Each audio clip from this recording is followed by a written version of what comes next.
Dinas Pendidikan Cabang Wilayah Kota Lok-Sumawe menggandeng orang tua wali murid untuk mempercepat vaksinasi COVID-19. Keterlibatan wali murid dalam mengedukasi si anak agar gemar melakukan vaksin di sekolah.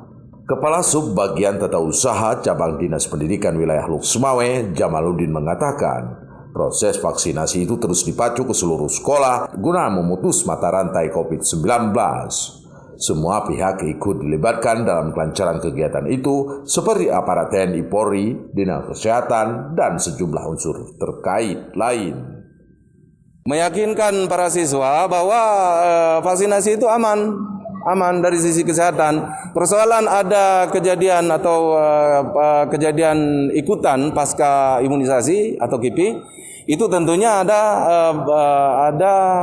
penanganan yang dilakukan oleh pihak dalam hal ini oleh kesehatan, dinas kesehatan gitu, yang memang sudah memiliki kemampuan untuk itu.